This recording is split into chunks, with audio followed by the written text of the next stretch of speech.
earlier on, is that the Ukraine, we always say about them in these competitions, if they get one win, they can get a bunch, but they need a win because they're coming off a poor preparation. And yesterday they gave themselves a chance, but they just run out of steam when they lost in that game to Germany. And they led early and they showed good signs. How good a performance was that? Well, you know, you saw Germany get the win today, and therefore the Ukraine losses, hey, they've lost against the one team at the moment who's gone 2-0. This Italian team, I would describe their win yesterday as they did what they had to do against an Israeli team that played way below their level. They still didn't pour in points, but defensively, like any Coach Messina team, very, very efficient, very, very effective. And as he said in his press conference after, he's got 4 veterans, and if those 4 veterans show up and play, they can beat anybody in this competition. But he's going to need contributions out of his bench, and that's what he got at times yesterday. That's what he needs again today. Because the problem he has today is this Ukrainian team is huge against this Italian. They have such a size advantage and length advantage. And we saw yesterday that Pustovi had a great game for the Ukraine. If he has that type of game today, I don't know who can guard him unless they get physical with him down low. When we look at the Italian squad, Coach Messina is very candid in the fact of saying that he doesn't have the most talent in this group. He relied a lot on the veterans. Bellinelli came through, Natome came through in the second half of game 1 against Israel. They were able to kind of weather the storm of the emotion. This building was sold out and get that victory. And the magician right there was able to pull one through. On the other side of things, for the Ukraine, we talked about before the game against Germany, that could be the only game that they had the chance to win. Well, now we know Germany, who sits at top of the table, is a pretty good basketball team. Is this the Italian team that maybe they could steal one from? Well, they definitely can, because they've got some guys on the perimeter who can shoot the ball well enough to give the inside guys some space. If they do that, I think it's more about how they control tempo on the defensive end.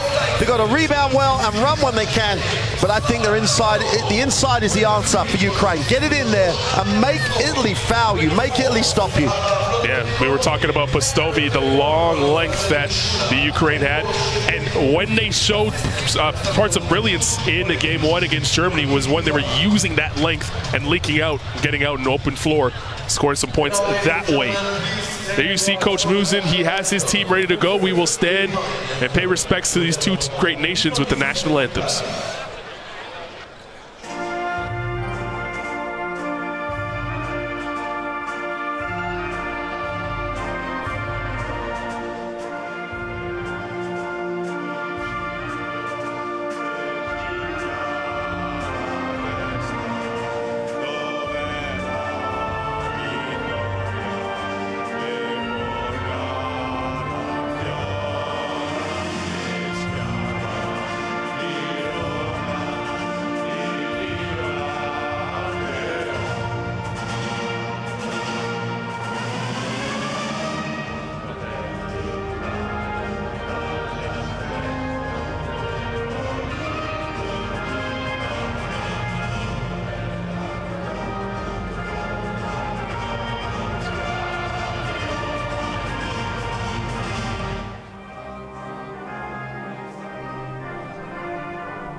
Thank you.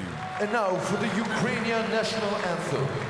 ועכשיו רבותיי, המנון נבחרת אוקראינה.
Thank you very much. תודה רבה.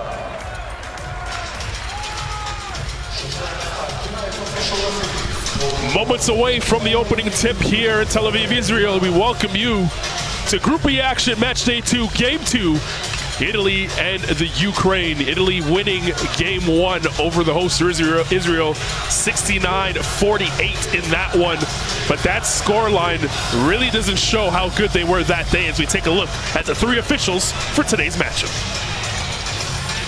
Well, Mr. Vasquez, Mr. Kuhn, and these three guys will be as good as you get. And then, like, we're looking at the best players, you're looking at some of the best officials.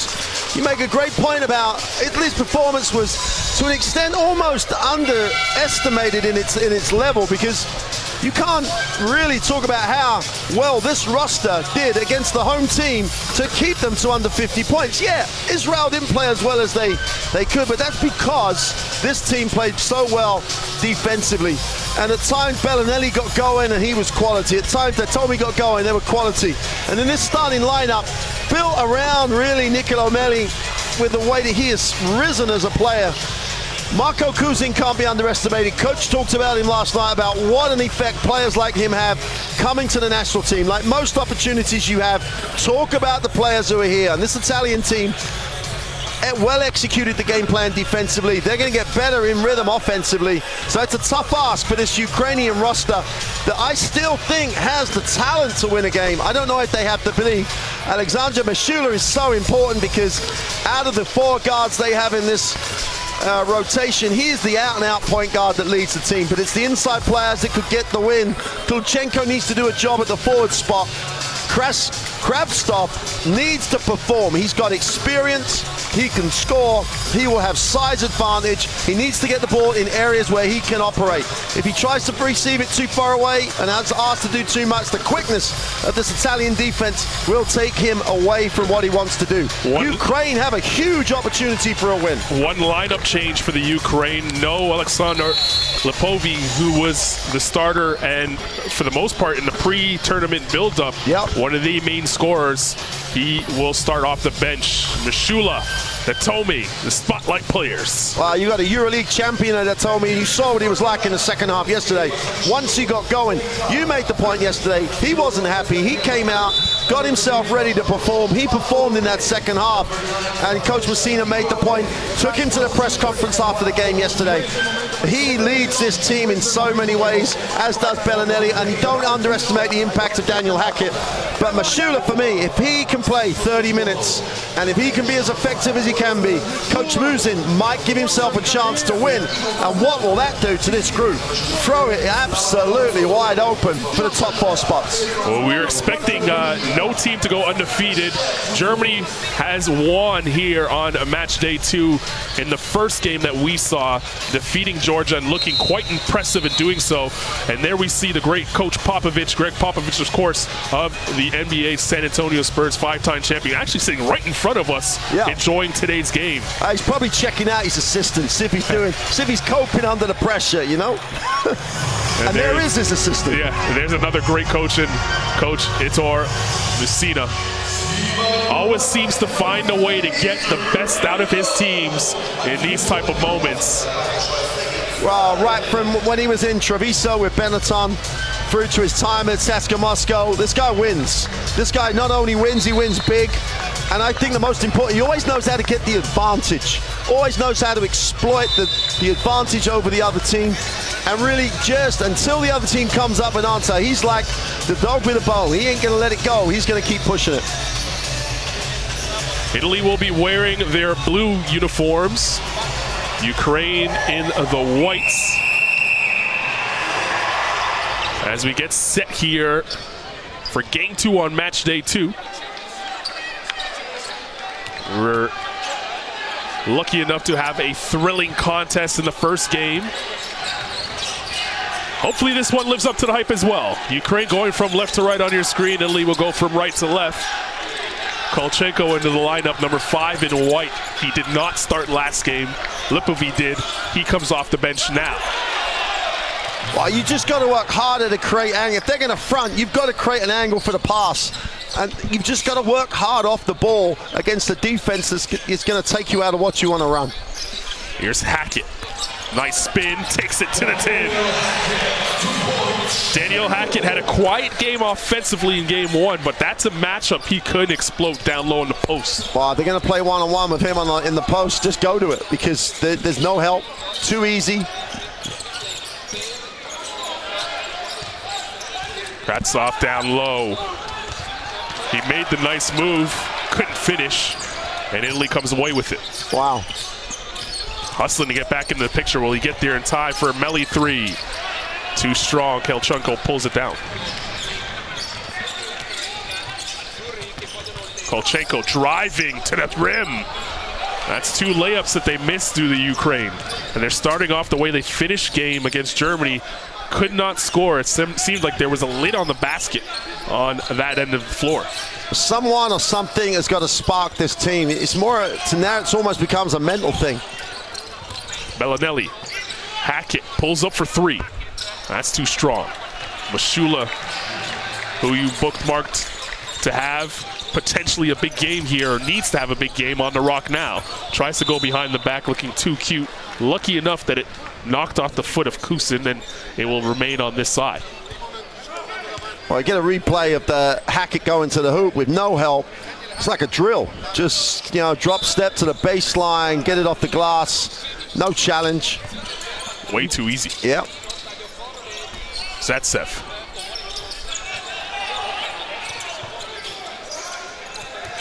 Kelchenko. Down inside to Zatsev, the Tommy on his back. Shot clock winding down. That hit the top of the backboard. Wow. Sometimes there comes a point, whether you're the coach or whether you're within the group, where someone say, hey guys, this ain't good enough. Someone's got to stand up and actually make a statement about the way this team's going to play. They have talent. That's not the debate.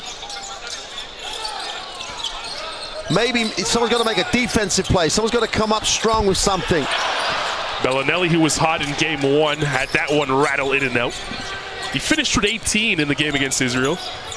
Most of his damage, though, coming in the first half, and then he handed the baton over to that Tomei, who really came alive in that second half. There's a foul on the baseline. Yeah, Coach Messina's not happy about. Hackett had him behind the backboard, going nowhere. No one had to help off. Didn't have to reach at all. Kelchenko driving inside. Kratsev gets fouled. He'll go to the line. Has to finish that play, though. Yeah. I mean, that's got M1 written all over it. Go through that contact hard. Finish the play.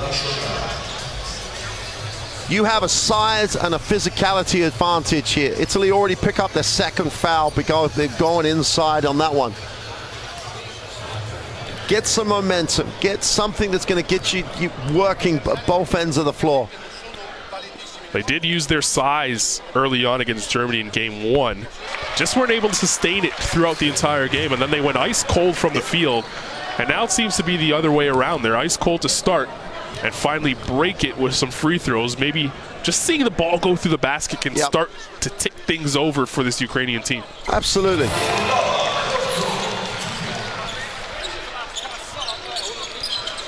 2-2 early on.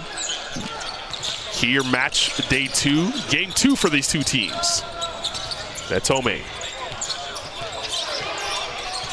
Hackett. Melli. Pulls up, left it short. And Kelchenko, who's starting for the first time in this tournament, pulls down the rebound. Here he is on the basketball, using the screen. Wanted to throw it out, and it was a little sloppy. He still got to Zatsev. Zatsev with the sky hook. Italy haven't really started offensively, apart from, obviously, Tomei hasn't taken his shot yet, any more impressively than they were yesterday. They're a little hesitant as we get a whistle away from the ball, and it's not as if they're going to rack up an 80-point margin on you. They're not going to go 80 points. They're going to beat you. They're going to beat you 65-55 or 70-60. Ukraine can live with that points-wise. That's why I think they have a chance, unless Bellinelli gets going or that Tomei gets going just from the three-point line. And they've got to defend the three-point line well tonight. They're trying hard against Bellinelli, who's really working off of those screens. Hackett.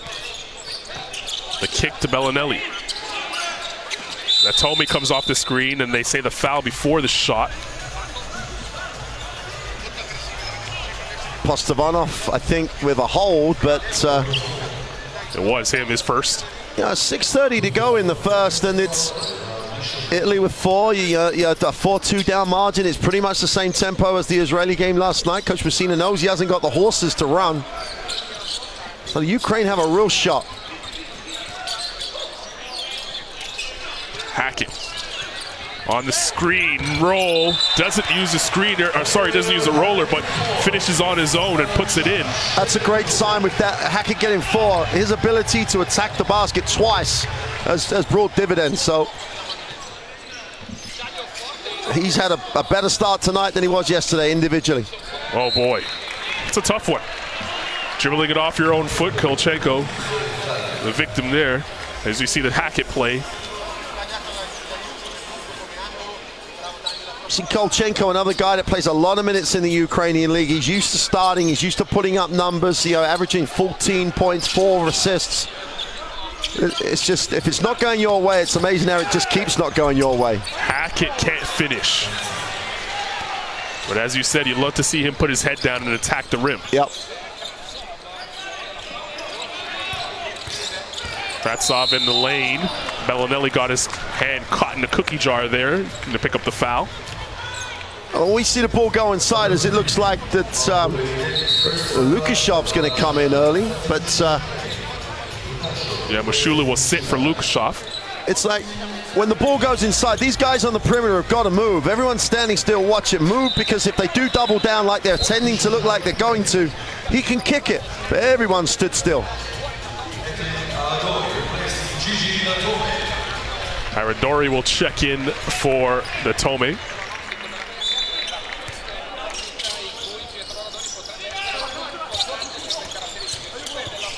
Kolchenko, that's too strong. Hackett pulls it down and he's on the run. Now pulling it back up, waiting for the rest of his team. That's a Kassim screen. Melli. Bellinelli on the curl. 10 to shoot. Bellinelli driving and an offensive foul called on Kusin.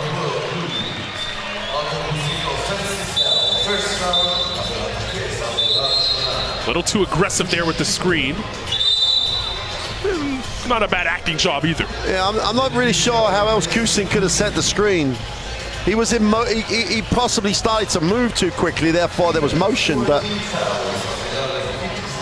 as I said yesterday, being a referee is not a good option for me, because how that's offensive, not whatever. It's not easy. No.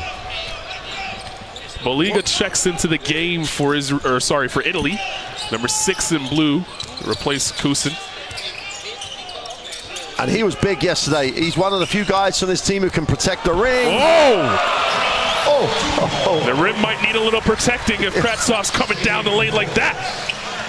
And he's got to go down the lane like that the whole time, because he really could be a factor. If they're going to start showing like that on screens and not helping away from the ball, the middle, he can just roll down the middle. My goodness, see the replay here. Oof. And he got hit. Tough place for Boliga to be in no man's land and end up on a poster. And you saw Pietro Aradori. He's the guy that's got to get in his way. If they're going to run it that way, he has to get under that screen and bump it. Here's Melli on the rock. Back to Hackett. Bellinelli doesn't need much time to get it off. He knocks it down, his first 3 of the night, to give Italy the 1-point lead.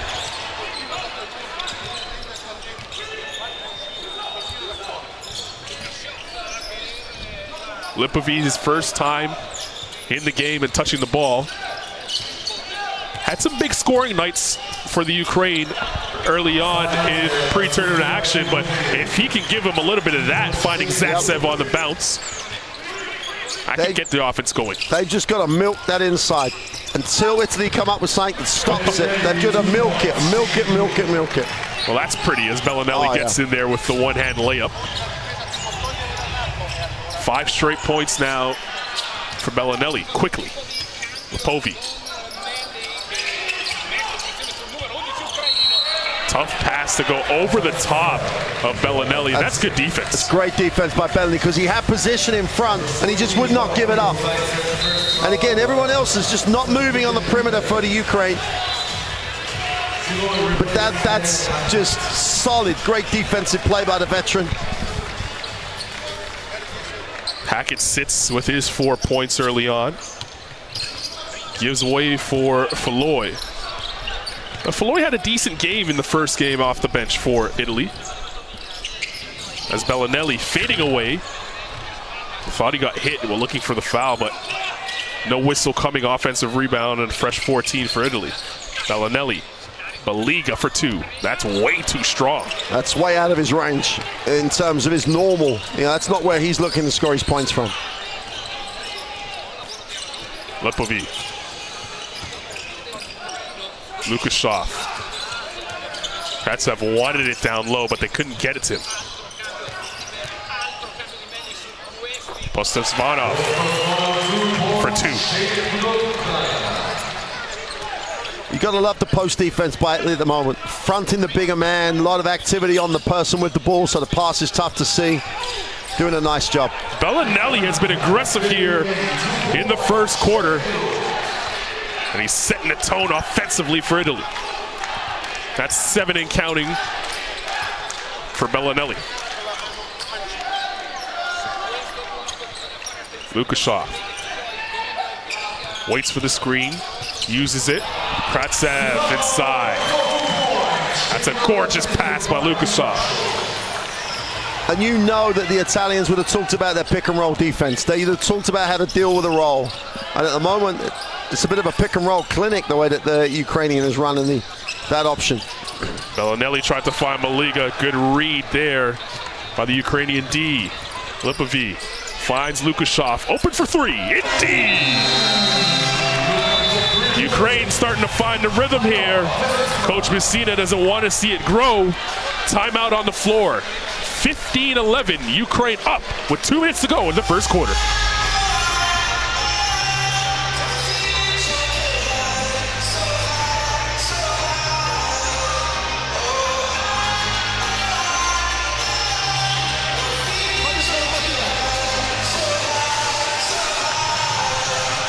I think that tells you everything you need to know about that they have practiced against the pick and roll. They do know what they're supposed to do, and Baliga hasn't done it. So I don't think he'll be coming back out after the timeout. No, I don't think so.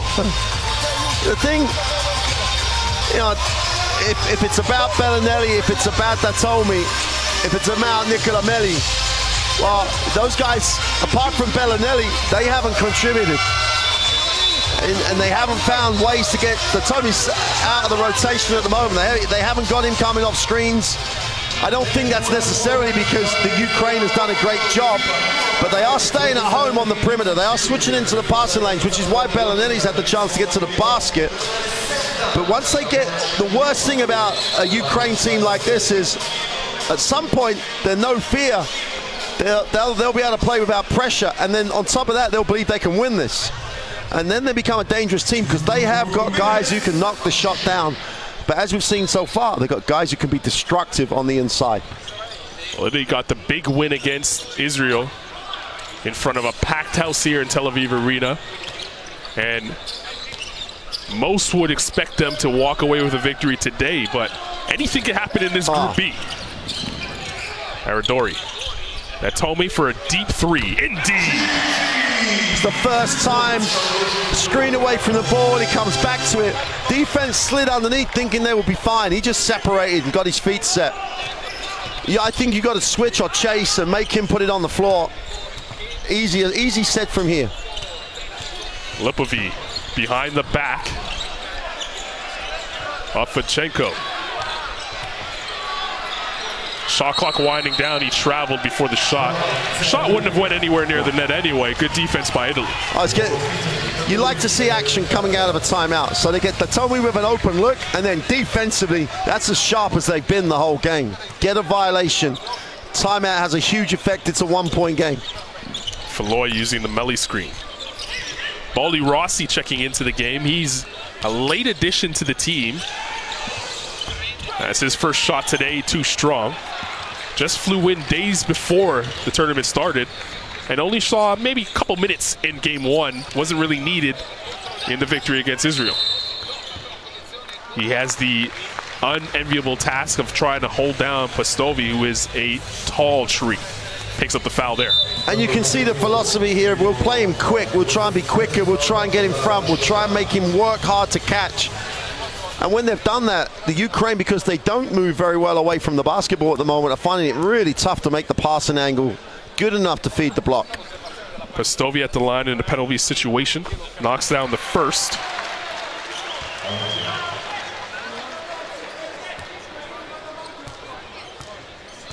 Only 25 years of age, this guy. Best years are ahead of him. And looked good from the line there. Yep. 17-14. 40 seconds to go here in the first quarter. Aradori using the Baldy Rossi screen. Now finds him. Baldy Rossi crossing over in the lane. Got into no man's land and turned it over. Lipovi, head up, decides to now slow it down. He had Pastovi down low, and Baldy Rossi gets called for the hold. That'll send Pastovi back to the line for 2 free throws. And the difference being Baldy Rossi tried to fight him. As opposed to you saw Bellinelli, a much smaller guy, used his quickness, got in front. He tried to fight him and hold him. And the official's going to call that. He has to call that, otherwise the big man is not going to be rewarded for the effort to go from ring to ring. So quick minutes there for Baldy Rossi, and Baliga will be back into the game. Let's see if that last conversation changes his energy on the floor. Let's see how he plays the next pick and roll. Meanwhile, Pastovi perfect from the line.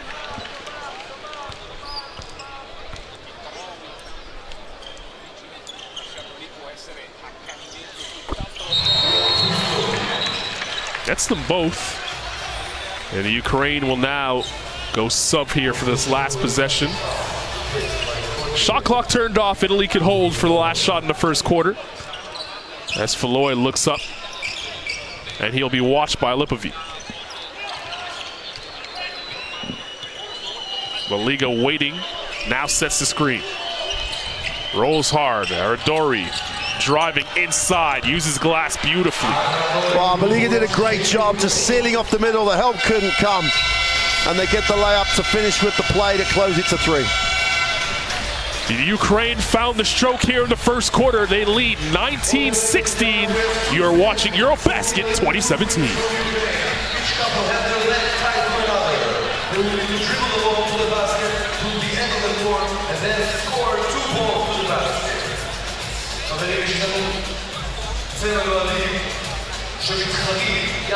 הראשון שמגיע לסל זורק 6 דקות וצריך לקלוע כדי לנצח המשחק. Are you ready? 3, 2, 1, go! Let's go!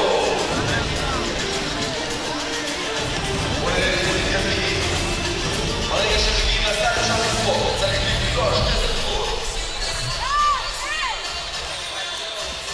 First point. A reminder, you can customize your experience with the FIBA EuroBasket 2017 app. Download it now in the App Store, either on the iOS or Android. And of course, join the conversation with the hashtag EuroBasket 2017 on social media.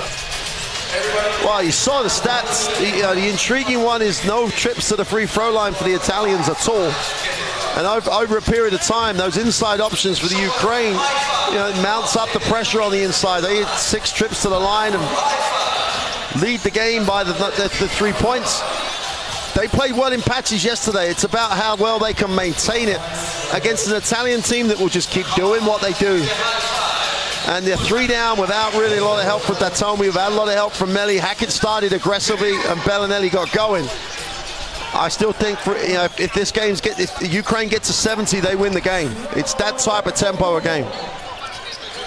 Italy does like to slow things down, play things in a half court a lot more than any team we've seen in this group. They're content to do that. Feel as though they do have the horses to kind of run you off screens for days and knock down that shot and frustrate you that way. So see how the Ukraine holds fort. Did a good job in quarter number 1. They're up 3. Here comes quarter number 2. Aradori, Baliga, Tried to seal and give to Floyd, and he turned it over.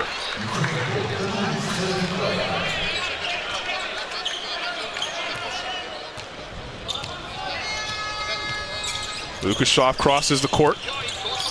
Bobrov is in the game for the first time for the Ukraine. Pastovi gets good position and throws it down. I think Coach Messina is going to have to come up with a little bit of magic or whatever they've worked on in this game. The ball is just finding its way to the inside far too easily at the moment. Aradori, that's a three, and he knocks it down. The two-man game between him and Burns, and Aradori knocks down the first three of the game. 21-19, the Ukraine out in front, foul underneath. And Pastovi is causing a headache for all the Italian bigs right now. Absolutely. Baliga picks up his second.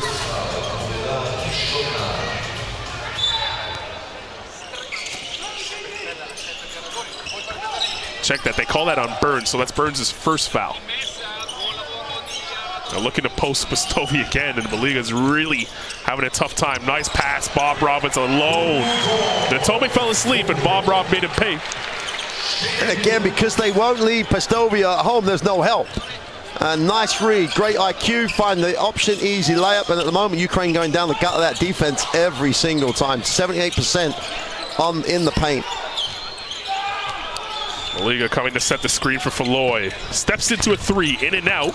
Baliga with the offensive board. Couldn't finish, but he'll go to the line for his efforts.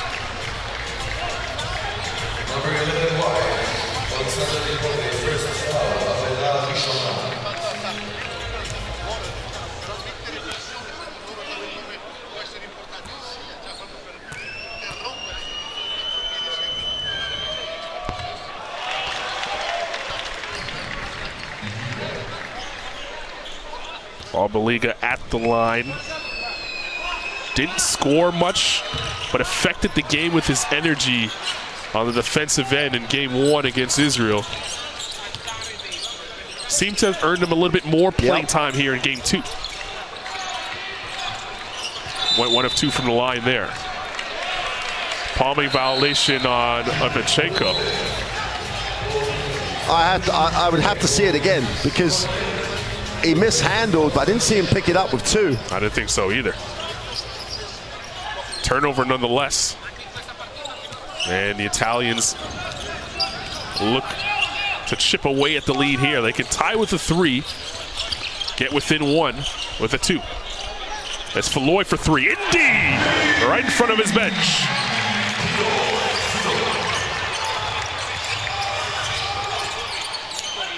Lipovine draws 2 and then turns it over.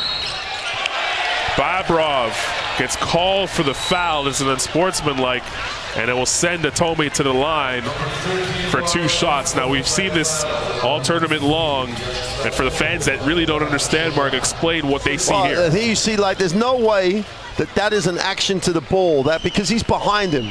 And if it's not a legitimate action to the ball, it's unsportsmanlike. It doesn't have to be hard. Historically, in the last few years, players have fouled intentionally to stop the break, and it's been unpunished. And now they're being very clear. Unless you've got a realistic chance to have the ball, it's unsportsmanlike. And it happens everywhere. So same thing on an offensive rebound. If you're behind and you come over, it's often called unsportsmanlike. So I think people are worried about the game sometimes getting out of hand because they're the fouls that cause problems. Very clear. They spent a fair bit of time with each team before the tournament starts actually explaining that as well. So you didn't really see a reaction from the Ukraine because they understand it. Yep.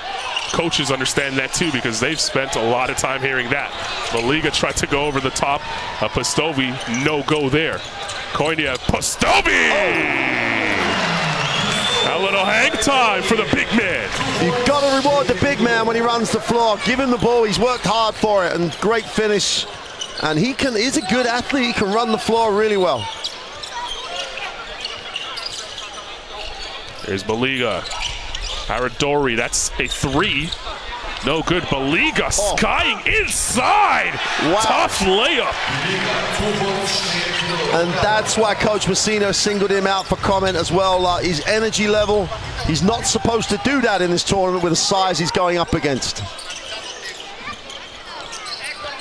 Pastovi sets the screen for Lukashov. That's before the shot.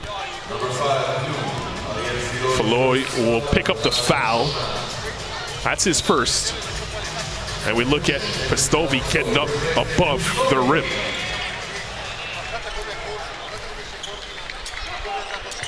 Good hands for a big man. Absolutely. Got ahead, outworked his opponent. Always, you've got to reward someone when they do that. Lukashov up top, Kravtsev! They're finding a way on the alley-oop attempt and finishing with authority. We can have a best 5 plays of the day, and we can have a best 5 Ukrainian alley-oops. It's at the moment, just throw it up there, let them go get it. They're playing above the rim after not being able to hit for a little while in this tournament. Aradori. 8 to shoot. Aradori makes a turn, finds Baliga inside. That's blocked by Kravtsev. You see the size difference there for the Ukraine. They're running the floor again. Touch pass, offensive foul to Tomi. That's a tough one. Oof. We'll have to take a look at that. Bobrov tried to get out. He knew it was coming. Oh boy, that is a tough one. It's so easy when you get a replay. He didn't have anything set. Bobrov had taken off before he got there. Questionable whether it was even outside the circle. Oh, yeah. That's one I'm sure the refs would like back after watching tape of this. See some of these sights so far of this game. It's been close so far. A 1-point game in favor of the Ukraine. 6 minutes to go here in the second quarter. Hackett back in. Spent a lot of time out the game, Hackett, and you know, Messina's a very experienced tournament coach, let alone anything else. Knows he's got to rotate guys, knows he's got to keep them sharp. Here's Hackett for 2, he got hit. Lukashov picks up the foul there.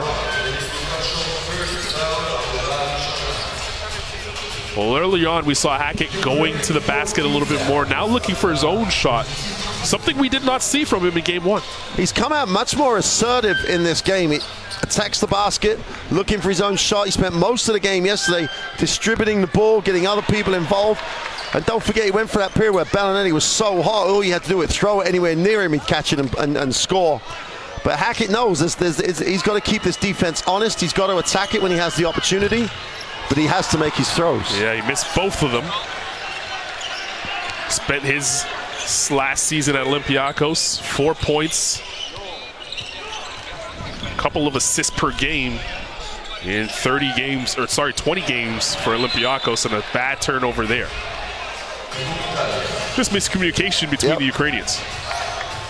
Well, it's like, why is Kravtsov on the three-point line with the ball in his hands with the way this game has gone so far? Italy gives it right back. In exactly the same way, totally contagious. The game needed a timeout, we get one. Ukraine 27, Italy 26. 5:22 to go here in the second quarter.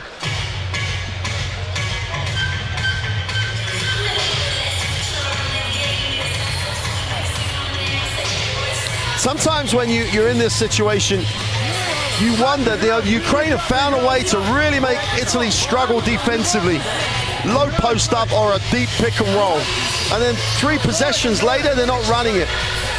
And you don't run the same stuff, obviously, but they haven't run it just post up with a change of passing angle forever. And and they find Krastov, who is not the best big man outside the three-point line. There are better passers than him in this tournament. He's a very effective big man deep around the ring. And he comes up with a turnover. Yeah, there was a miscommunication, but the percentages of that mean that there's likely to be a miscommunication because the back cut's gone.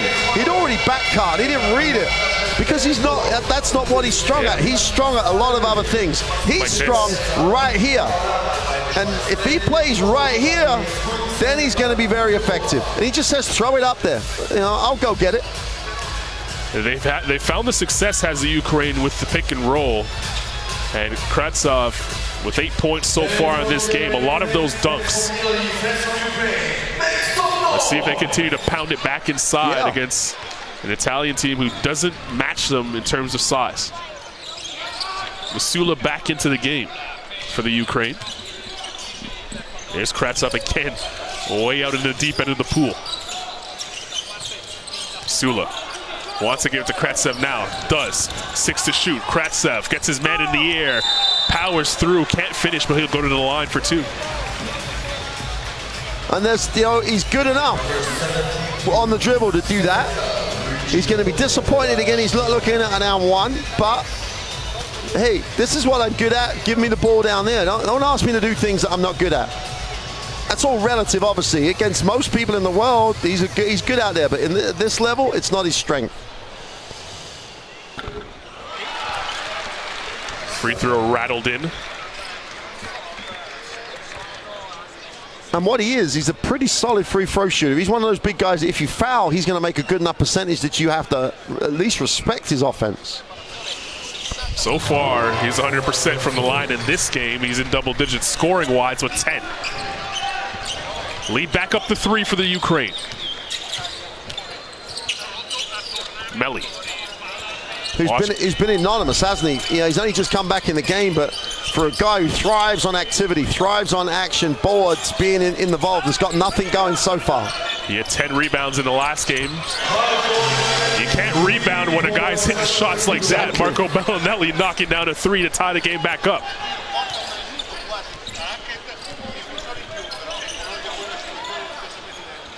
Bobrov. 10 to shoot. Masula fighting his way through screens. Kratsov again, they want to go to work. Time running out on the shot clock. He hit the side of the backboard with that one. You have to ask that why. Why? Even if you attack it and have to kick it, please attack it, because the defense is going to react to you going on the floor. Melli trying to get active inside. Skip pass to Tome. One more pass, Bellinelli open for 3. Indeed! Why does anybody want to chase away from him? He's just phenomenal. When his feet's set and he's open, it's a layup. Yeah. It's really money in the bank when it comes to him. 13 points and counting in this game. He has that look that he just wants it back every time. Now they run him off a screen. Drawing so much attention, deep 3, indeed! Marco Bellinelli, red hot here in Tel Aviv. Timeout Ukraine. Italy takes the lead behind the sharp shooting of Bellinelli, 35-29, second quarter action.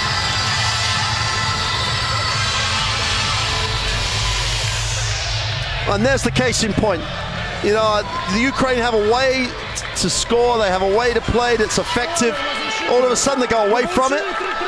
Bellinelli's made a shot, they're going to run it till they get it to him. Only when it gets deeper in the shot clock and they can't, would someone else look to shoot it. Even someone like that told me that's his game, says he's hot, I'm giving it to him. And that's what Messina meant yesterday. I need these guys not just to score, to lead, to play. And they're just making great decisions now. We found it. Let's make Ukraine stop him getting the ball, because if he's not, he's shooting it. Every rebounder knows that. Everybody knows that. Whereas down the other end of the floor, the Ukraine went away from what was working. And they have Pustovi out of the game, and he was being very effective. Krestov found a way to be effective, then all of a sudden he wants to shoot fadeaway jump shots. Hey, it's not about showing your repertoire of skills, it's about being efficient, and that's not efficient. And that's what Italy's game is all about, being efficient. Yep. They know what they're good at, and they stick to that script. They stay in their lane, so to speak. Made his last 4 3-pointers has Marco Bellinelli. He's red hot right now. And Pustovi's only played 6 minutes in his first half with his 8 points. And it's, you have to start to wonder. Got to find minutes for him, maybe. Konya for 3, that's too strong. Bobrov, good effort. Gets fouled in the process. Way to crash the glass there for Bobrov, and that's a foul on Melli. Melli's energy level not the same as it was in game 1. He had near double-double, 9 points, 10 rebounds after game 1, but quite here in the second game. Apart from that foul, the only stat he has is minutes. He has literally donuts across the stat line. But you know, like if they need him, he's going to come up with stuff. Here he is on the rock. Let's see if he can do something with it. Aradori. They set the screen for Melli to get down low on Konyev. Turns, finds a wide open Bellinelli for three. Maybe he needs someone in his face. Well, I think that's called dodging a bullet. So Melli has it in the post and they rotate away from Bellinelli. It doesn't make sense. This Ukraine team has a chance in this game. But that's a crazy breakdown. It is a brain cramp there. On the back end of that, Kusin got fouled and he'll go to the line as we are now in the penalty the rest of the way for the Ukraine. Oldest player on the team, Marko Kusin, at 32 years of age.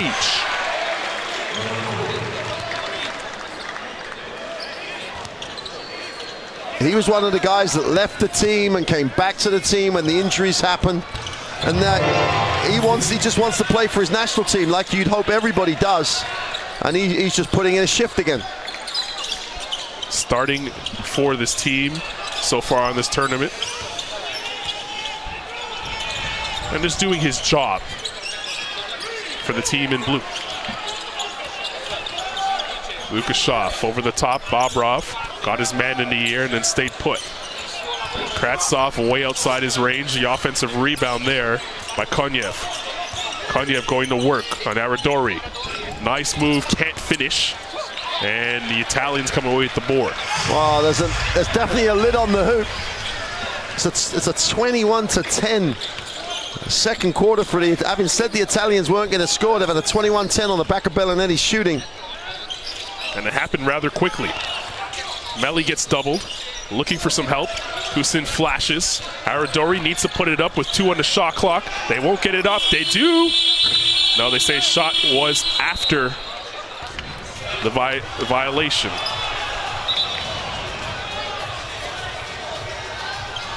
From the naked eye, it did look like Hackett still had it in his hand when the buzzer went off. And some stopped, some kept playing, so. Ukraine just need in this last minute and a half, they need to tick it over. They've been on 29 forever. They need a solid possession indeed. Gonna come here with Kratsov. He goes to work on Kusin. Spins inside, can't finish. And there's been a number of those opportunities right on the doorstep. They've been ringing the bell, no one's answered. Well, I think that's 0 for 3 with him around the ring on a move. He's obviously made the alley-oop plays, but Pustovi still sits. Yeah, I don't understand the Pustovi sitting. He was so effective. Really did spark them, gave them the lead. Hasn't seen the floor since.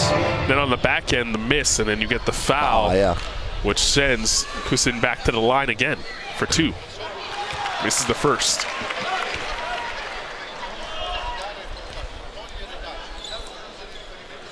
Kusin played this year at Avellino, 44 games, 4 points, 4 rebounds, and a block.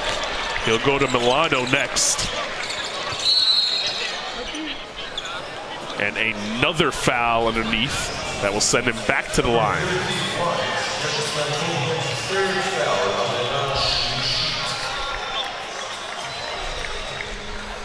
Well, the old guy getting his fair share of free throws here in the second quarter.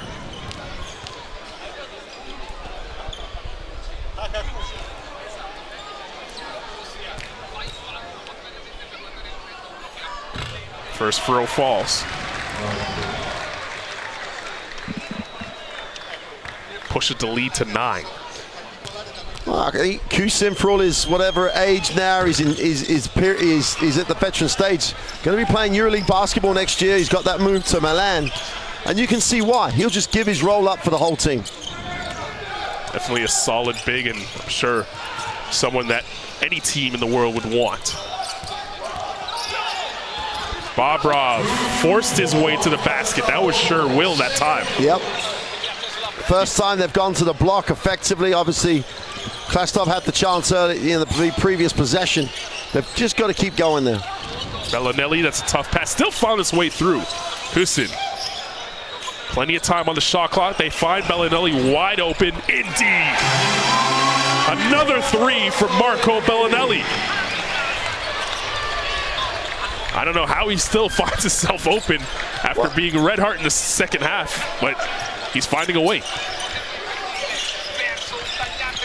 Kolchenko, bucket. No. But he gets fouled, he'll go to the line. Well, Bellinelli has 19 points. He's the guy with number 3 on his shirt, if they need any help, who he is. Because in that breakdown play, Bellinelli stood there, and even when he got it, no one attempted to try and close him out. And he's just quality. It's a shooting drill. He's going to make those. What is he's at the moment? He's just missed 1 3-point shot, and he is. I have no idea where this. Yeah, he's 5 from 7 from the 3-point line. It's how can you just look at this guy shooting that 3-pointer with no attempt to close him out? He's still going to make a percentage of it. Just reduce his percentage. Yeah, and especially from that corner pocket too. That's the spot. Timeout on the floor. 41-33 the score. Italy in front. 20 seconds to go before half.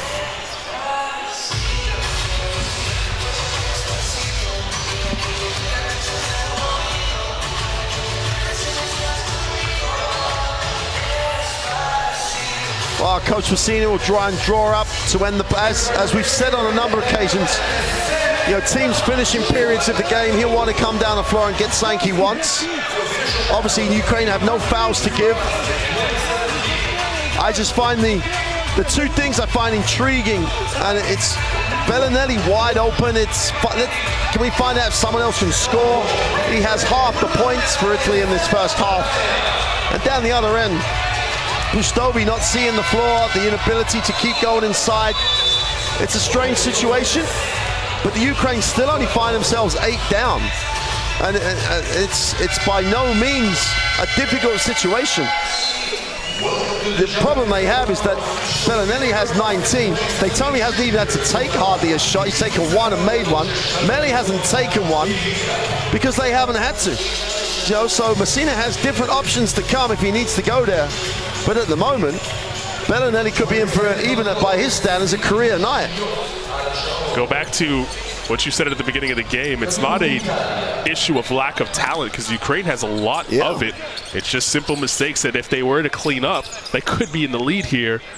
And you could say the same thing for the last game against Germany because they had opportunities to win that game but just couldn't clean up the mistakes that they made. 10 seconds to go here in the half. Hackett has it. They find Bellinelli again for 3.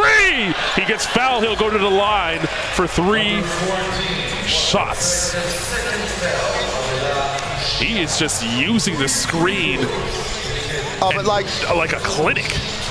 There's not a person in the gym who didn't know where they were going. There's a screen. Surely someone said, hey, if he gets switch, get in the lane, make someone else do this, make Hackett penetrate or whatever. It's a lot easy. It's easy to say than do. But damn, they're not going to go anywhere else. And it's very, very. If you're a Ukrainian fan that's come here, you're like, they're going to go to Bellinelli, and there he is. And then makes it even worse. He manages to miss a 3, but then he gets fouled. Yeah. Well, he had 18 in game 1. He's already past that, and we're not even at the halfway point of this game. He missed the 2nd free throw. Maybe it's a good foul. He'll only make 2. He is 20 right now. He's looking for 21. Scoring the majority of Italy's points here in the first half. One more look at the basket for the Ukraine. It's Korniev. He won't even get it off. Even though it fell, it won't count. It's a 10-point game as we head to the half. 43-33.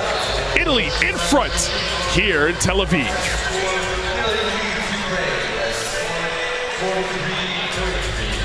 And now, ladies and gentlemen, for half and performance, please welcome the Israel acrobatic team, Begin Cholor.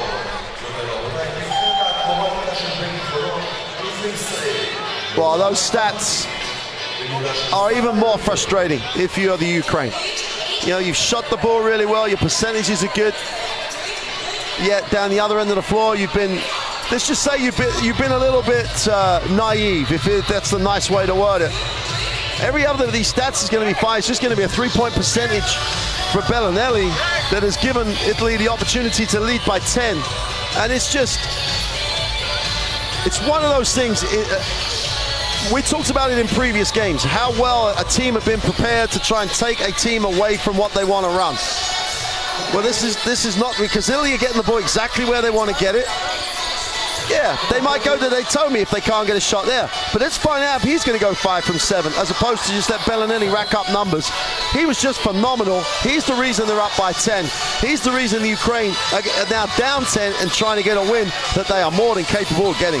Yeah, it's not like they're completely out of the game. For as hot as Bellinelli has been, as poor as they've shot at points in the game, and as tough as it's looked offensively for them, they're still only down 10. Yeah. That's something to look forward to in the second half for Coach Musin and his squad. 43-33 is the score here. Italy trying to go 2-0 in the group. In Group B action here at EuroBasket 2017. We will leave you with the pictures and be back with second half action here from Tel Aviv Arena.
Welcome back to Tel Aviv Arena here. Group B action, EuroBasket 2017. Israel is the host site.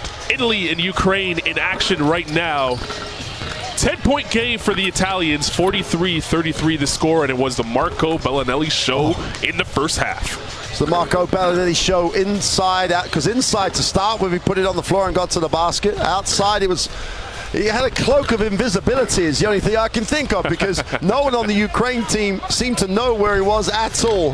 Hey, but you've still got to knock him down, and he knocks him down like the NBA quality player he is. And the great thing for me about that is that even someone like Gigi Datomi realized that. He didn't even think about taking his own. He's moving the ball on to find the open man. And that's a real example of a Coach Messina, a team that's coached by Messina, because he drives that in. It's about getting the ball the right place. It's about making great decisions. For Coach Murzin, I hope in that locker room it's like, go inside. We don't take the early three unless we got inside, outside. Defensively, if Bellinelli's got it, you've got to make him put it on the floor. There's always someone on this Italian team you can leave. It's a pick your poison time. Bellinelli is not the guy to leave. Datomi is not the guy to leave. Let's find out if someone else, because if you're going to line them up and say who do you want to shoot the three, let Hackett shoot it. He'll make some. He won't make as many. That's right. Hackett did start the game aggressively inside, and we haven't seen him take a three thus far. On the other side of things, for that team right there, we were wondering where Pastovi is. He was the tall guy in your screen, in your picture right there. Had a nice start to the game and then didn't get back into it. Well, 6 minutes for 8 points. Yeah, efficient. Yeah, he rebounded, he challenged shots, he gets a block, all in 6 minutes of action. Doesn't look to take that fadeaway jump shot, just plays around the ring and doesn't play. And it's so easy to sit here and say, oh, why this, why that? But when it's that situation, you have to say, look, unless there's a plan here that they say, oh, we don't think we can beat Italy. We think we can beat this team and that team. Well, I don't think they can beat Lithuania. I don't think they can beat Georgia. This is a game they can seriously win. Let's see if they can do it. Lipovic, who did not start the game, starts here in this second half, along with Lukashov as well. Mushula starts on the bench for Ukraine. Lipovic for three. No good. Daitomi taps it to himself, and the Italians come the other way. No inside touch before the three. They had a post up. Even if you get it back out, you've got to get inside touches on this team. Bellinelli, a little bit more aggressive on him. Daitomi, step back, two. That's a tough shot over the top of Konievsky. Better defensive series, much better. Everyone switched. Well, they seem a little bit more engaged to start as Zaitsev tries to find Kratsov, tapped away by Bellinelli. Let's give him the credit of the defensive end. He just sat on him in the post and fronted him. Here's Great Hackett. job. Thinking about it, now using the screen. Husin back to Hackett. Datomi inside Melli. Bellinelli shows the up fake. Now pulls up for two. No good. Tapped out by Kusin. Fresh 14 for the Italians. But they made him bounce it and then made him take a harder shot. It's a good sign for them. Foul there. It's going to be called on Lukashov, who was holding and preventing Bellinelli from using those screens that have been oh so deadly so far for the Italians. You got to credit this Italian team. Their execution is out of the top drawer. Well, they've looked great in the first half. Can they continue that success here in the second? And another foul on Lukashov. So two quick fouls for Lukashov. Give him three. Or check that, four on the evening. And you've just been called for a foul doing something, and you do it again in the same phase. The referee has, they don't want to, but they have to call you for it. Exactly the same call, exactly the same action. Shula will step in for Lukashov. He's the regular starter as Hackett on a nice curl finds an easy layup.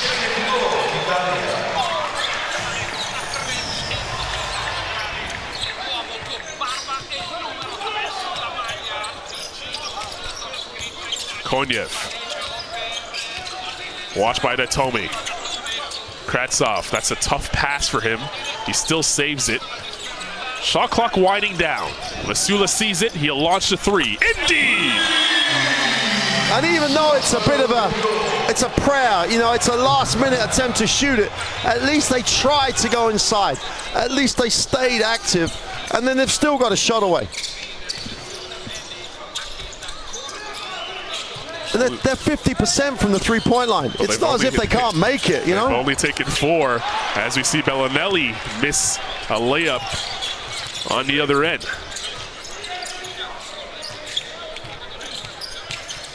Lipovi dancing inside. Had a layup, gave it up to Kratsov instead, who missed it. That's another one around the ring for Kratsov. Kratsov's too good a player to be 0 for 4 around that. You know, apart from a dunk, I don't think he's scored. He's had some tough layups bounce in and out on him so far. And it seems as though the woes have followed him to this side of the floor as well. Melly for 3. It's a much better defensive series, much better, because they're in the face of the shooter. Still got, there's no post-up option though. Masula looking to break down Hackett. Gets in the lane, flicks it up to the rim. It's tapped off by Kusin. And then a lazy pass by Hackett turns it right back over. Lipovi inside, Kratsev. He gets fouled by Melly. Hackett showing his frustration. He knew that he had an opportunity for an easy 2 on one end. It was just a lazy pass that turned it over. Well, Pustovi's going to come back in as you get a look at Hackett and Melly. I'm literally, whether he'll get there, because Krastov's a much stronger person. Whether he gets to the same areas is debatable. When he's got there in the first half, he's finished every play. So this move with only, he makes these 2, they're back to 8. Italy have been a bit sloppy at the start of this period. This Ukrainian team, sooner or later, might realize they've got a chance here. Well, they got to make their throws. Missed the first.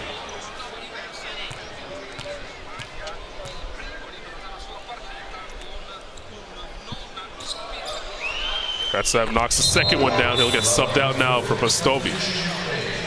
Pustovi gave them great minutes. We documented that to start the half. Let's see if that continues here, and maybe that extends his minutes later on in the game. Well, I think he's got to play 10, 12 minutes in this second half to give this Ukrainian team a chance if he stays in the same efficiency he was at before. Datomi. Melly. Missed Datomi on the cut. Instead takes it himself. Skip pass. Good active hands by Masula. 3 on the shot clock for Italy. Good defensive series again. No one had to help Pustovi because he hadn't given up. You couldn't see the shoulders of the offensive player, and he was challenging that shot. So again, another good series by the Ukraine. They're working their way back in. This big 3 seconds in terms of momentum. Bellinelli gets it up at the buzzer. Can't get it to go, and it's rebounded by Zatsev. Shula the other way. They're looking for Lipovi. There he is on the rock. Pustovi sets the screen for Masula, who misses the 3. Melly skies for the rebound there. But again, good offense there. That time by the Ukraine. Just unable to hit the shot. Kusin walked. Yeah, Kusin needs it where he just has to get it and finish. For him to carry on with it, that's not what you need. That pass just a step later.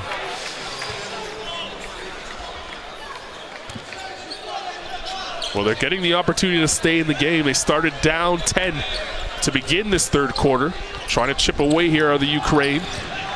They lost their first game against Germany. They had chances to win that one. Can they recover here against Italy, who won their first game against the host Israel?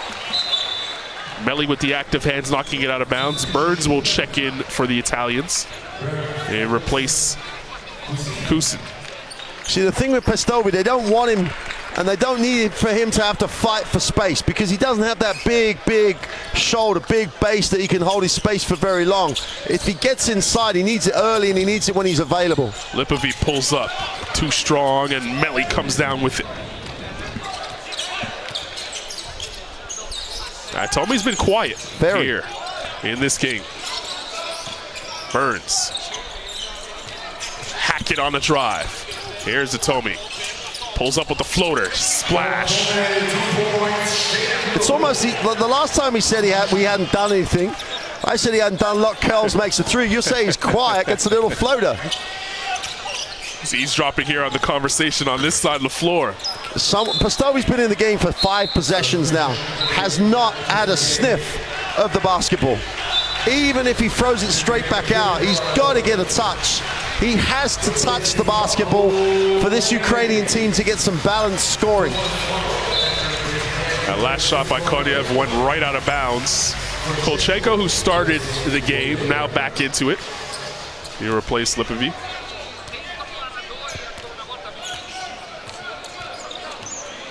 Big lineup on the floor now for Ukraine. Zatsev watching Melly. Here's Hackett. Feels he has a mismatch here on Mashula. Pastovi lurking behind. Atomi, deep 3. Indeed! He certainly did hear us say maybe he needs to wake up a little, and he does.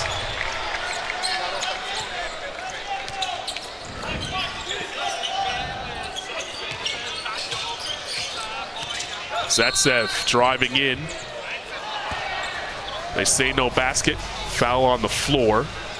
It's going to go on Melly on the push. Last bucket here by Datomi. So Bellinelli gets guarded. Datomi says, hey, that means I got to play now. Gets the penetration, gets the 3. But down the other end, Pustovi just hasn't had a touch. At least let him touch the basketball. He might get it here on the curl. He was looking for the alley-oop, but the floater went in and out by Masula. And here come the Italians the other way. Almost feels like he break the game open here with a strong possession. Aradori. Datomi open. Fumbled it. He finds Hackett for 3. Too strong. That's the guy you want shooting it if you're the Ukraine. Yeah, not because he can't. He just doesn't do it as well as. Kolchenko, nice drive. It was bothered by Melly, but the follow by Pastovi. Pastovi has to go and get his own touch. He gets the 2, ticks it over. 50-39. 11-point game, 3:30 left to go in the third quarter. Kolchenko in the passing lane, gets the steal, then stripped by Aradori. Finds Zatsev. Zatsev. The Italian bench wants to travel, but he was fouled first, says the referee. Number 17, Luigi Datome, 3rd foul. Filoy will check back in for Hackett.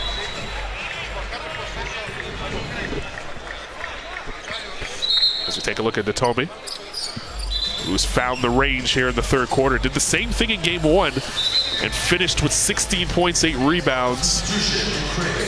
And speaking of a man finding the range, the red hot Bellinelli. I mean, what a privilege it is for Coach Messina to go from Datome to Bellinelli. Yeah. And this is where he's trying to buy some time for like 2 of his main guys, getting both Melli and Datome out. Expect this Italian team now to run Bellinelli off screens. Pastovi up top. And 1! It wasn't pretty, but it fell, and he'll go to the line for 1 more. And it just makes you think, why? Why not try to get in the ball? Even if it doesn't matter if it's like that, try to get in the basketball. Make him a focal point of getting touches and then trust him. If he starts stepping back and taking jump shots, stop giving him the ball.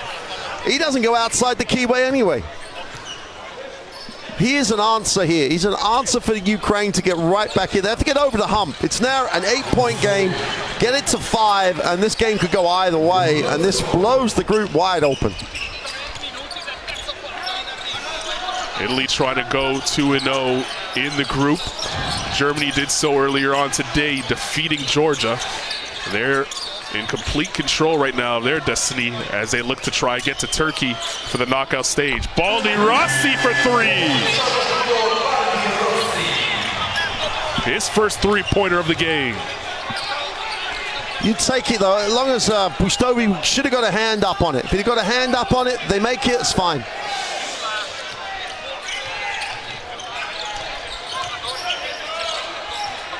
Shula, Postovi active down low. Balderossi will get called for the foul. And that's the other thing he does. If he's active, he plays more on the move than Christoph does. He's always moving. He's trying to just move you around. Therefore, it's a harder ask if they move the ball well enough to create passing angles. Well, Balderossi didn't play much in game one. Got some minutes now. And he's in deep foul trouble. He's picking up his 4th foul so far, as Postovi knocks down the first free throw.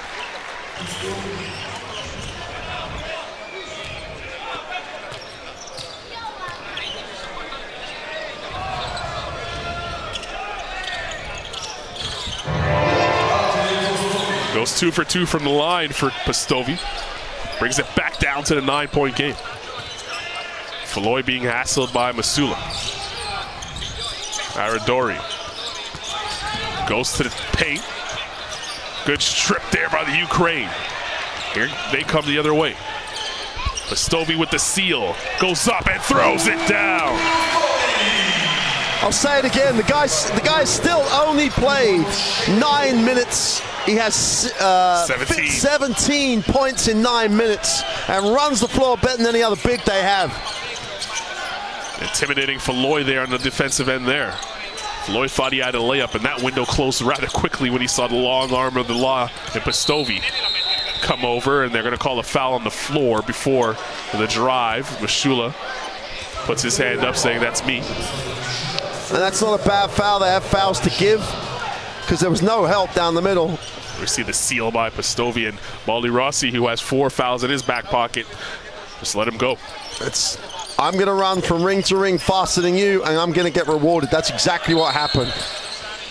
Another foul here, away from the basketball. That's Postavanov, I think. Yep. I don't mind this. If they're going to try and chase and Harry Bellinelli or whoever they're going to, it's much, much more encouraging for the Ukraine fans to see that sort of effort defensively than what we saw in that second quarter. Here's Floy. Uses the burn screen. Floy pulls up. That's a 3, and it's good.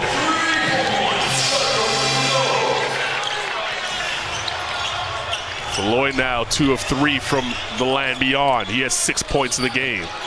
Postovi, thought about the 3, and the crowd kind of chuckled about that. Mashula now, as the shot clock winding down. 5 to shoot. Throws it up. No good. Not the offense possession you would like to see as a coach. Aradori lets everyone fly by and pops the 3 of his own. Well, this is a really impressive moment for the Italian team because Ukraine have asked other people to shoot it, and they've stepped up. For Aradori, this is a very impressive series of games, of possessions. Kolchenko, he'll pull up for 3. Too strong. Last touch, they say, by Italy. It'll stay on this side. 14 on the shot clock, 37 seconds left here in the third quarter. See, I have no issue with Postovi coming to set the ball screen, but then at least you've got to give him a time to dive unless you are really feeling it and you are wide open. He's not involved offensively until he does that. Just throw it up to the rim and he'll go get it. The length of Postovi. He hasn't missed a shot yet. The majority of them have been dunks. Bellinelli for 3. Too strong. Kolchenko pulls it down. The Ukraine can hold for the final shot and get it to single digits before the fourth quarter. Sula. Postavanov for 3. That's too strong, and that's how we'll end the third quarter here in Tel Aviv. It's Italy 59, Ukraine 48. Fourth quarter around the corner.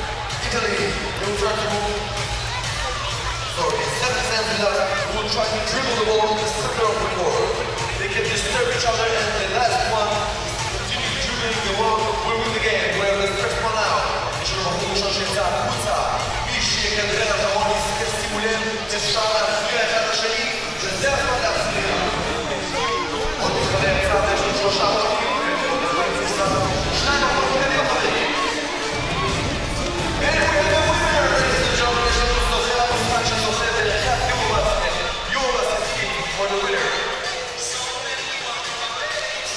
Well, the best way to keep up to date with EuroBasket 2017 is right on your smartphone.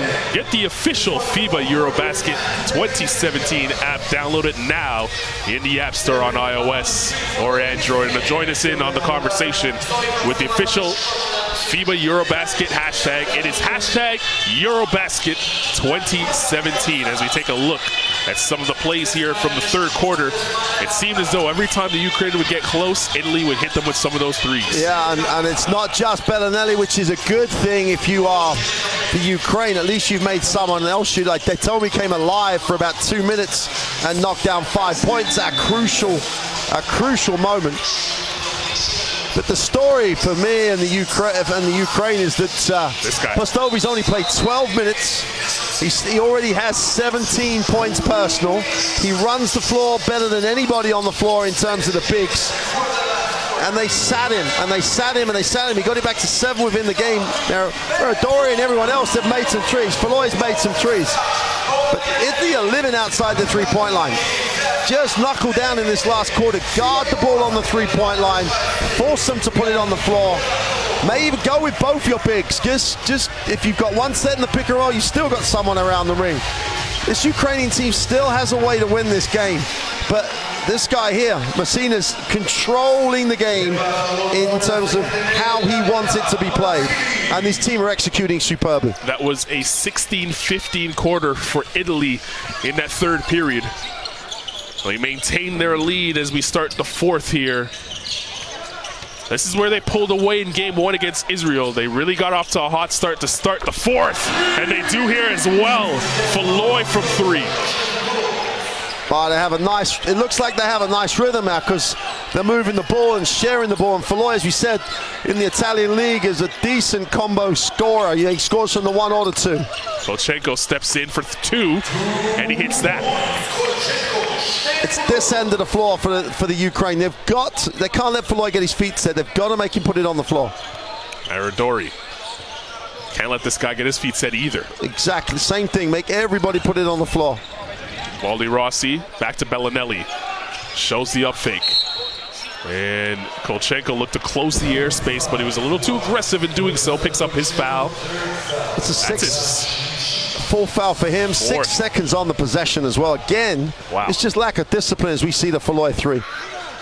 Now they say they're guarding him. They're not guarding him in the context of this game because his feet set. He's side the hoop. He's not being made to put it on the floor. There you see the 5 on the floor for Italy as Aradori, his foot on the line. That's a 2 in and out. Stovi had it, or check that, Bobrov had it ripped out of his hands by Lukashov.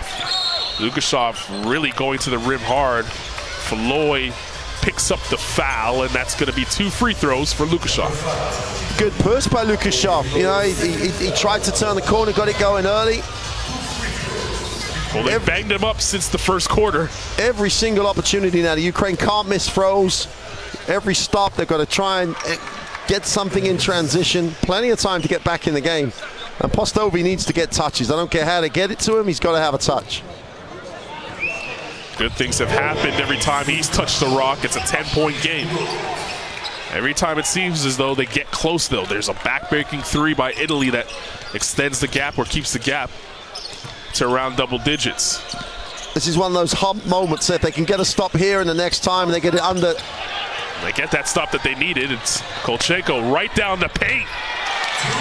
It's an 8-point game. That summons Hackett off of the bench. Falloy probably coming out at the next whistle. Falloy knows he's coming out, so he's going to attack the rim. Baldi Rossi left alone. Up fake, put it on the ground, and Postovi got caught with his hand in the cookie jar. Whether the rule on Baldi Rossi is the same, but Postovi got him to put it on the floor, then don't foul him. Trust your teammate to help you in that rotation. Don't get him another 14. Saw the layup there by Kolchenko to bring it to 8. Hackett in the game. Falloy left. Melli will come into the game after the next whistle. Aradori. Bellinelli. Catches it right on the logo. Gives it to Hackett underneath. 2 to shoot on the shot clock. It's Aradori at the buzzer. No good. They say shot clock violation. Yeah. It would have been a violation had it gone anyway. This is another one of those hump moments. It's 8. If they score this time, it's 6 or 5. And then it's a game. And plenty of time left in this game. 8 minutes left. Yeah. Wouldn't you love something with Pistovi down low? Where is he outside the three-point line making a pass? Now he's got to dive. Sets the screen, dives up top to Pistovi. Very interesting now. Very interesting now. Italy have tried to manage minutes here, and it could really, might come back to haunt them. We have a ball game. Offensive foul. Kusin sticking his leg out there on the screen. Gets called for the foul. Good job by Kolchenko drawing attention to that. Well, the cavalry's coming. They told me he's coming back, so the 4 big guns, if that's what they are all on the floor. And they're quite small. They're going to have Melli at the 5. It's the first time we've seen this lineup. Yep. Lukashov. Pistovi. Just dive. Kolchenko. Wow. Well, the Ukraine finding a way to stay alive here. It's a 4-point game with plenty of time left in the 4th. They can't have a mental breakdown now. They've got to have a hand on the shot, and they've got to make people put it on the floor. Bellinelli, no good. Lukashov comes off the Bobrov screen. Kolchenko wants a screen from Pistovi. This has been magic for the Ukraine so far. Pistovi thought he got hacked. No call. Here comes Italy the other way. He's got to go through that contact. Natome open for 3 in the corner. That was always going to fall for Natome. And it's just the little things. If they'd have delayed the pass to let Pistovi get a step closer, he doesn't have to lay it up. He just gets his feet set and finishes. Just little things. They've got to score this possession. They've got to stop that Italian getting back to double figures. Lukashov for 3. What? In and out. Again, no look at the inside, no ball screen. Natome. And then a foul outside. A little too aggressive on the weave. We take a look at that Natome 3 in transition. We'll take a timeout on the floor. 65-58. Italy in front with 6 minutes to go in the game. You're watching EuroBasket 2017.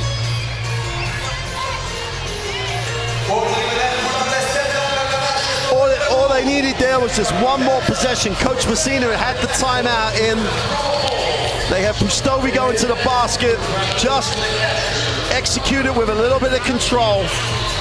No, they get it turned over. They told me he's down the other end wide open. 3, and all of a sudden, it's back to 7, and Italy feel like they're back in control. They're going to take Pistovi out because I think that Kravtsov's going to come back. Now, Kravtsov has been getting the opportunities. He just needs to finish those plays. But apart from the you can't really do a lot in transition. They tried to get there, they didn't. But they haven't really had mental breakdowns. They made Bellinelli put the ball on the floor. They made Falloy put the ball on the floor after he made the first 3. They've just got to keep doing that. If Italy win, then they win. But no way can they let them stand there and shoot the ball.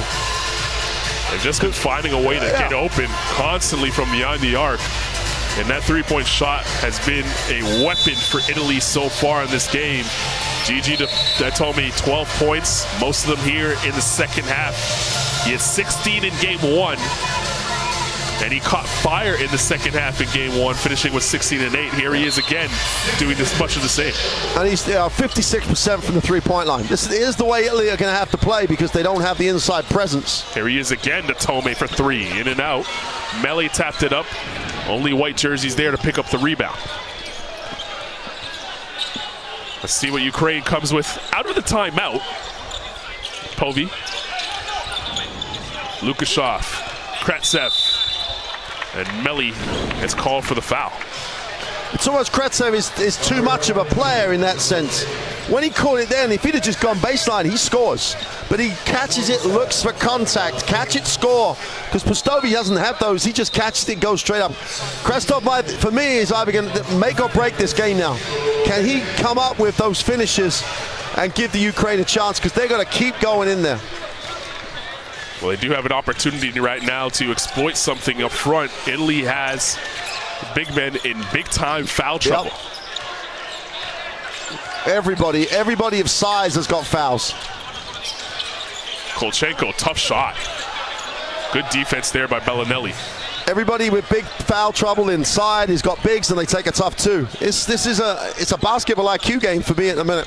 One team's playing with great IQ in blue, and the other one isn't. Saying that they're still in the game. Yeah. A foul out. That's going to be, I believe, Lukashov who picks that up. And the reason and the reason we keep saying this is because the Ukraine have the talent to win this game. They have the tools that they could maybe not win it, but they have the tools to make Italy play great to beat them. Atome.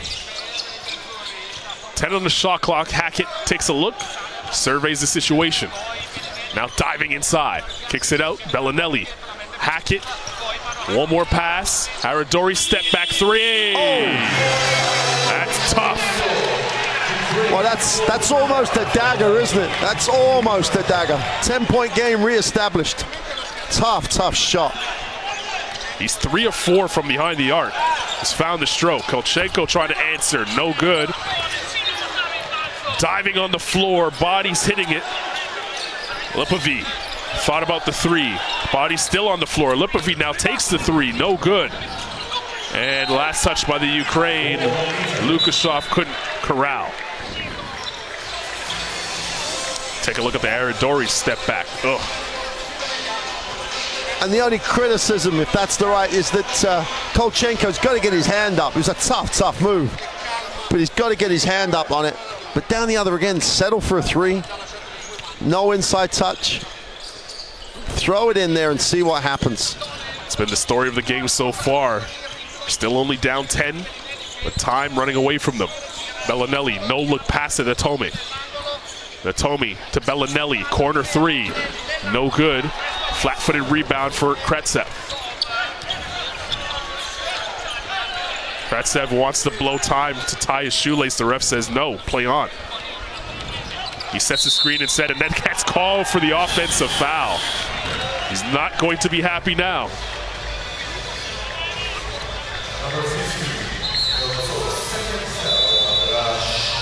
He was moving there. Oh, yeah, he was definitely moving. I don't understand why, if his lace was undone, the official didn't give him a chance to do it up. I mean...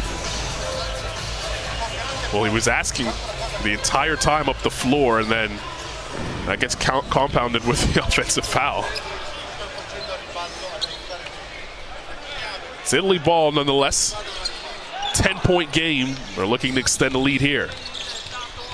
Hackett looking for Bellinelli, finds him. Kusin sets the screen. It's Hackett. Back to Bellinelli. Shows the up fake, now launches the three. Indeed! Marco Bellinelli. 24 points and counting in this game. Anybody watching this Italian team, you don't guard them on the three-point line. They're gonna make shots. Lukashov. Nice look. Kolchenko is looking for Lukashov again, but that ball went out of bounds. Italian supporters making noise now as we look at Bellinelli from three. Timeout on the floor, 71-58. Italy looking to go 2-0 in Group B.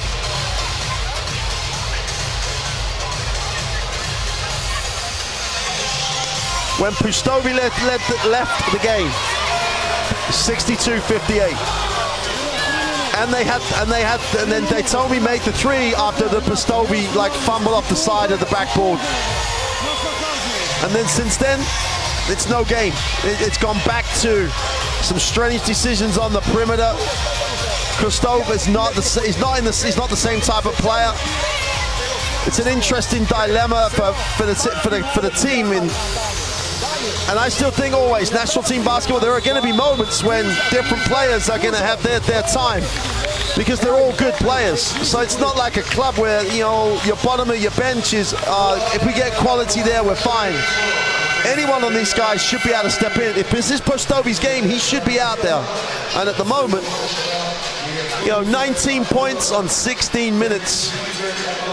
You know, by comparison, 20 minutes for Kravtsov, 11 points between them. You know, they've had 30 points, they've had over half the score here. It's not hard to work out where they've been effective. Has been on the interior, but the Italians have been effective from the outside, and that's the difference in this game so far. Hackett. Bellinelli again finds himself open. In and out. A rare miss from Marco Bellinelli. He keeps finding a way, though, to slither away. Oh, the help defense just slipped below the foul line. Well, I have no idea why. Luke Schaaf. 10 on the clock. Ripped out of his hands by Hackett. They hit the ground. Shot clock won't reset. 4 to shoot, now 3. Lukasov saw it, launched it at the rim. He drew iron, but a rebound by Italy. Hackett slowing things down, sensing that they have this under control. Aradori has been good from three-point range. Shows it, goes inside, can't get the roll, gets his own, fouled, he'll go to the line for 2. Well, Aradori's come off the bench and given some quality minutes for the Italians here today. Well, he's into double digits on the points and he's played 25 minutes, and they're always going to be looking for the 5th, the 6th, the 7th guy. And at the moment, they're getting contributions from different places at different times, and that must please Coach Messina. Pustovi checks back into the game with 2:03 left to go. When the last time when he left, they were on 58, and he's come back and they're on 58.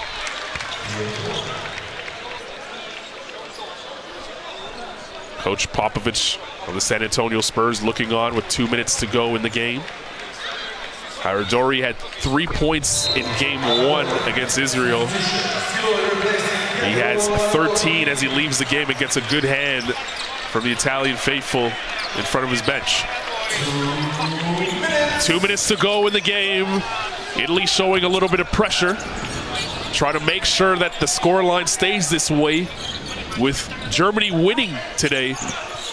This scoreline could be important down the line as they get set for seeding later on in the group. Ovchenko for 3. That's an air ball. Well, if you're the Ukraine, once again, you look at it and say there are some bright spots to build upon, but just too many mistakes in this one that they just couldn't recover from. Across the whole program, they as we said, 62-58. Coach Messina's calling timeout because he's so concerned. Pustovi has a layup beckoning, they just don't execute. They tell him he makes a 3. Pustovi steps out the game changes, and all of a sudden Italy in control will join. Look, they're going to join Germany at 2-0. Bellinelli will go to the line to shoot 2 free throws. There's a timeout on the floor. 73-58 is the score. A minute 19 to go in the 4th quarter. EuroBasket 2017.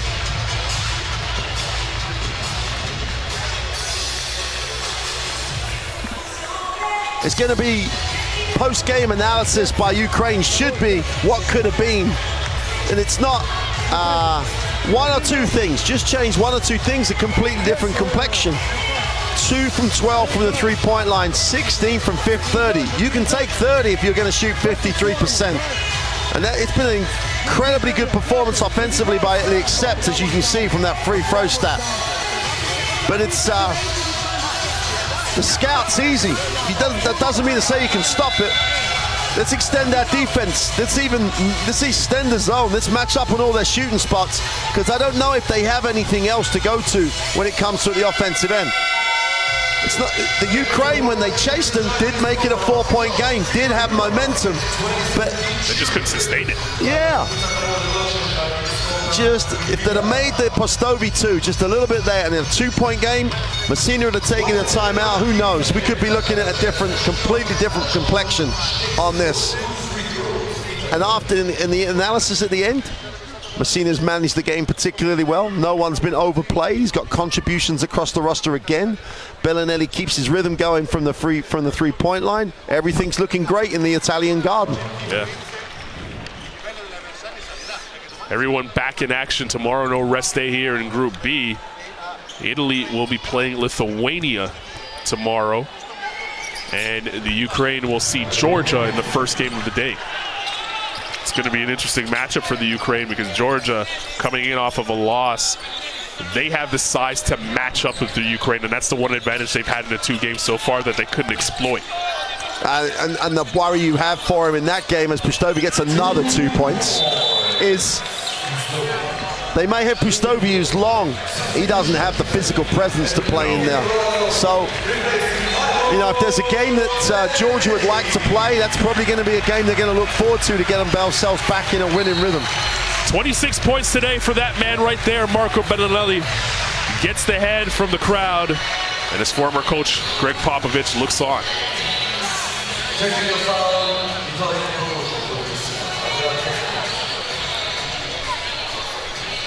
His current coach of the national team, Coach Messina, still hot about something. I think there was a technical foul called. There was. Lukashov will go to the line for 2 throws. Makes the first. On the coach. And the ball. Coach T. Oh, I have no idea why. Maybe there was some irregularities around the substitution. I don't know. Maybe. But he just wanted to get Bellinelli out of the game for the ovation. Mute point now. It's only a minute away from the final whistle here. 75-61 the score. Ukraine trying to reduce the score line here. Lukashov finds himself open for 3. 9 points for Lukashov today. He got the start here in the second half. Falloy for 3. Indeed. They continue to hit the 3s. Well, there is nothing like, you know, getting in rhythm in game time, you know, to get yourself in a tournament like that, and that's what tournament play does. If you get into that rhythm, you're in great shape. Falloy trying really hard still defensively. Unbelievable. The effort's still there, despite the 14-point spread.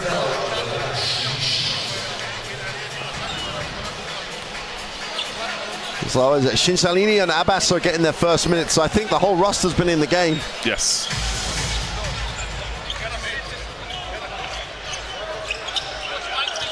Otvachenko, 8 to shoot. He pulls up for 3. He got fouled, and he'll go to the line for 3 shots. Yeah, Kusin was a little late, a little bit too much on trying to challenge that shot. And they've played well today without the need for Nicolamelli to show up. He's hardly actually shown up in any stat line in any way. And he was big in the win against Israel. It's move the ball and shoot the shot. They didn't have to rebound. They didn't have to get into those sort of moments because they've just lined up and shot the ball incredibly well.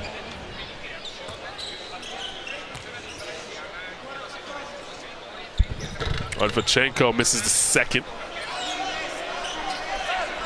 If you're the Ukraine, you have Georgia tomorrow. That's not a prospect to go to bed thinking about. And then the day off, and then they have Lithuania.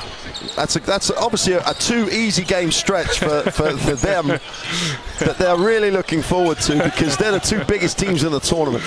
Oh, man. We still have Lithuania left to go today against host Israel after this one as Aradori gets fouled. Why are they going to line up this free throw?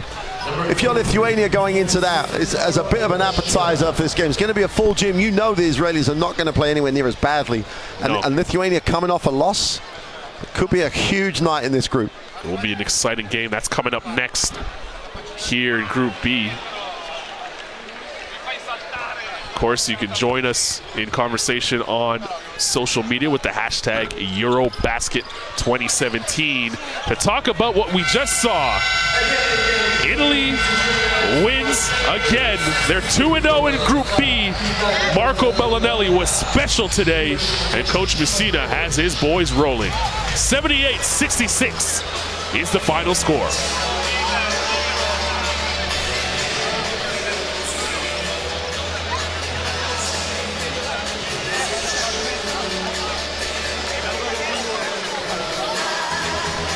Well, again, we said before the game, yesterday was a professional performance by Italy. It's another professional day at the office because they showed up and did what they need to do. Well prepared as always. And they've got guys who can do very, very good things. They don't have a lot of guys who can do different things, but they've got guys who shoot the ball incredibly well. They have some great shooters, great scenario for them going forward. 2-0 in the group, totally in control of their own destiny in the competition. Well, Marco Bellinelli's former coach, Greg Popovich of the San Antonio Spurs, was treated to an absolute shooting clinic and also a how to use the screens clinic in this one.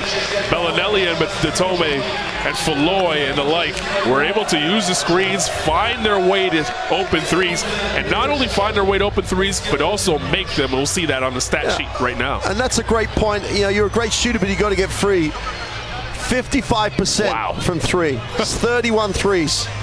If you translate that into a pure shooting percentage against twos, that's a ridiculous percentage at this level. You know, rebound-wise, everything else is not going to be too far different. You know, it's a pretty much level game, except this Italian team shot the ball really well, and the Ukrainians took 20% from the three-point line. And the man who should have seen more time, Pustovi, got more touches perhaps, 20-plus points on less than 20 minutes, did a really, really good job. Enhanced his own reputation, and there's guys like us sitting there going, why does this guy play more? I still think this Ukrainian team has the potential on one night to beat a team. Yeah. The rest of this group, they don't want to be that team. And it's Italy were just professional. This is the way we play, and we're good at it. You've got to find a way to stop us. And Israel have fouled, and Ukraine have fouled. Well, they found a way to win 2 in a row. They now sit up top the group on point differential here in Group B. Germany and Italy are the only 2 undefeated teams in Group B, and they don't play each other until Tuesday here. And what might be a big one between 2 undefeated teams and maybe for the group at that point. Well, it's going to be, plus it has that added thing of being countries that have a rivalry across a number of sports.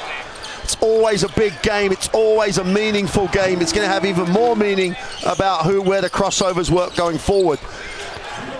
You know, you can talk about that game and any game. This Italian team is not hard to scout. They're just hard to beat. Yeah, they were hard to beat tonight, especially when the red-hot Marco Bellinelli was hitting threes. Pistovi tried his best to keep his team involved, but it wasn't enough as Falloy, Bellinelli, and the rest were on fire from the land beyond. Messina has his team now 2-0, and they look to go 3-0 tomorrow against Lithuania in a big one.